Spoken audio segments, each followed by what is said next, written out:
Good morning.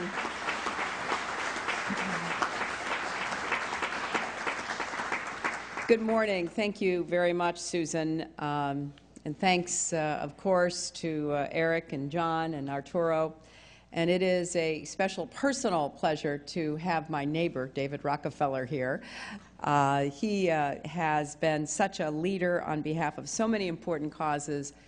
But I know how close this one is to your heart, David, and I'm very pleased that you could join us for this Council of America's meeting, and I'm delighted to not only welcome you back to the State Department, but to invite you to use today and the format of this meeting to share with us your thoughts and ideas about the way forward.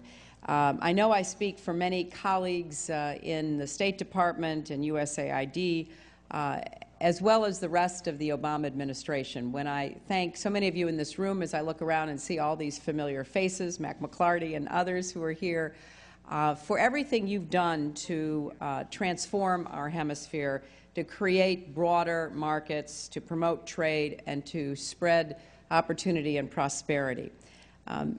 I was looking at the GDP numbers. You know, that's unfortunately part of the job that I have these days, because diplomacy doesn't stop with meetings between elected officials. But of course, you know, what's happening in the economy, particularly during this period of global challenge, is critical.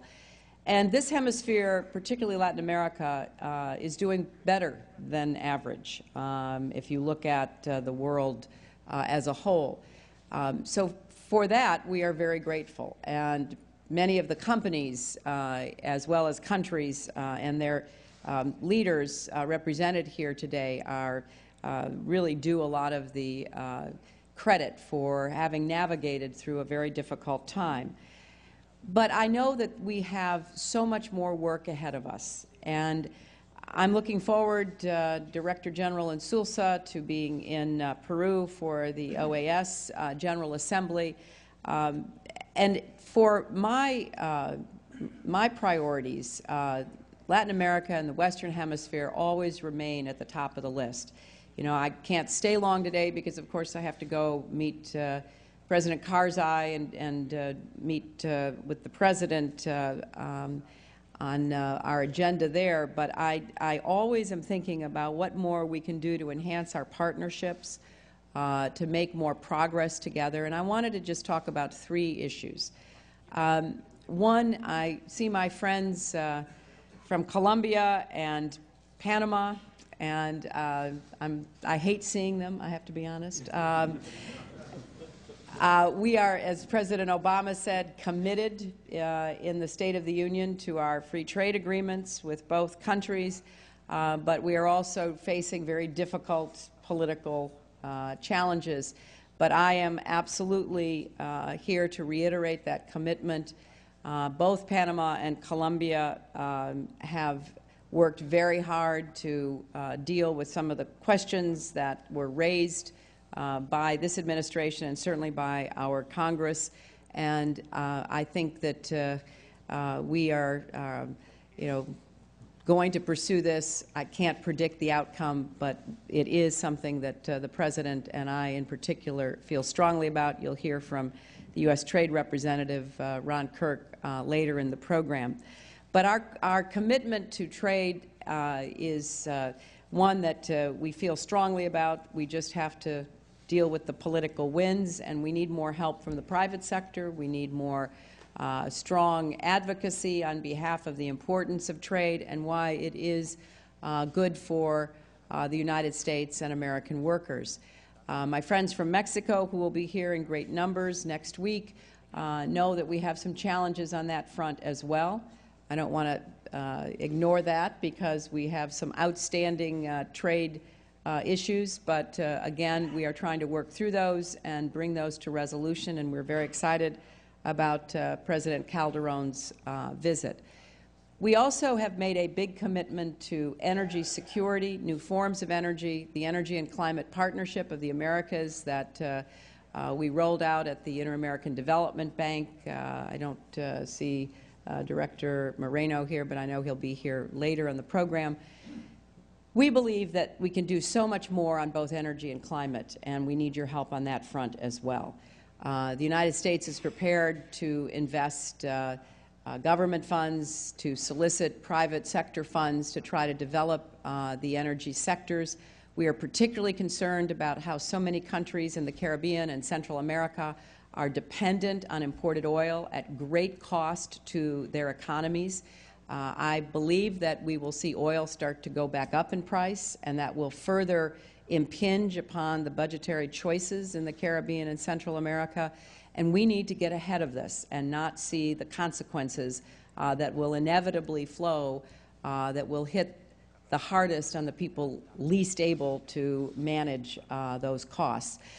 So trade and energy investment, that's one big basket of issues that I know you'll be addressing.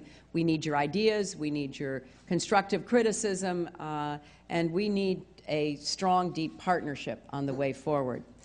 Secondly, security. You can't go anywhere in Latin America without hearing about the challenges to security. Our friends from Colombia have waged a heroic and largely successful struggle against the drug traffickers, but it isn't over. It's not over in Colombia, and it is certainly not over anywhere else in the hemisphere. The countries bearing the brunt of it today are in Central America and Mexico. The brutality, the barbarism of the drug traffickers in Mexico is just beyond imagination. And we need smarter, more effective strategies to deal with this continuing threat to civil society, to governmental legitimacy, to the writ of government out into areas that need to be controlled. We have some good examples of what does work, but we are nowhere near what I would consider to be an effective strategy. We have invested a lot, as you know, in Plan Colombia. We've put a lot of funding into the Merida initiative. Arturo was recently in Central America talking about the partnership that we are working on to assist those countries that are particularly vulnerable. But this is a huge threat. It's a huge threat to the governance and the economies and the quality of life throughout Latin America, but particularly in Central America and Mexico. So again, the United States is committed. We're going to do everything we can to help, and we want to be smart about the help that we provide. And finally, the issues of inequity, of immigration, are ones that are particularly important, and they are linked to everything else. While I think that we can take a lot of joy in the positive GDP growth, our income disparity continues to grow, and that is not good news for anybody. That is a source of social and political instability. It feeds a lot of the criminal activity that unfortunately is now dominated by the traffickers of drugs and arms and people, and we have to do a better job. Now, we've seen successes in Colombia, in Mexico, in the cash transfer programs. We are working hard under one of our Principal Deputy Assistant Secretaries, Craig Kelly, in the Pathways to Prosperity. You know, we are really trying to work with governments and the private sector to increase economic opportunity. But this must be at the core of everything we do. We cannot be successful and produce the kind of sustainable growth and progress without economic opportunity being more broadly spread. And there are a number of issues that are at work here. You know, I have been speaking with my colleagues throughout the hemisphere and with heads of state and government about the need to increase revenues for governments. And, you know, that's just another way of saying taxes. If you look at the tax revenue to GDP rate in Brazil, it's one of the highest in the world. It is not an accident that Brazil is booming and that it's beginning to decrease the inequities in that society. And that's a complex, big society. But they are making progress. It has been a policy going back several decades, which has been pursued with great commitment, and it's working. Too many other countries, you look at the tax revenue to GDP percentage, it's among the lowest in the world. That is unsustainable. So while we talk about what we need to do in Latin America, we need to stay focused on how we empower and how we create mechanisms within the public sector that are going to be able to lift up those who are on the bottom. We don't have the poorest people in the world in Latin America, with the exception of Haiti, but we have the most inequity. And therefore, we've got to have a partnership among the public and the private sector to address this. And let me just end with a word about Haiti. I am so grateful to every country represented here, because every country in the hemisphere contributed something to Haiti after the earthquake. Even those that were small and themselves coping with difficult social and economic conditions have made their contributions. And we have to stay united on this effort. Some of the countries that are represented here, particularly the Dominican Republic, which has been a great neighbor when their neighbor was in need and overcome a lot of past history. But so many others have done just an extraordinary job in getting through the immediate aftermath of the earthquake. More people in Haiti are now getting clean, safe drinking water than they got before the earthquake.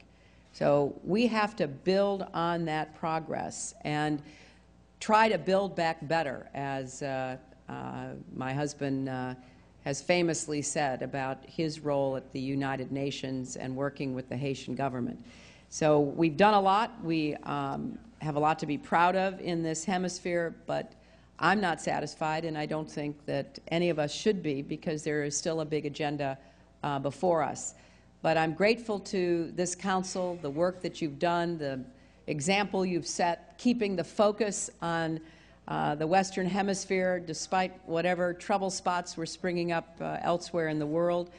And I am committed to doing everything I can to have this hemisphere be a model and to combine our strengths, overcome our weaknesses, work in a real spirit of partnership and friendship. And I welcome your thoughts and ideas about how we in the Obama administration can be more successful in doing that. Thank you all very much. Thank you, Susan.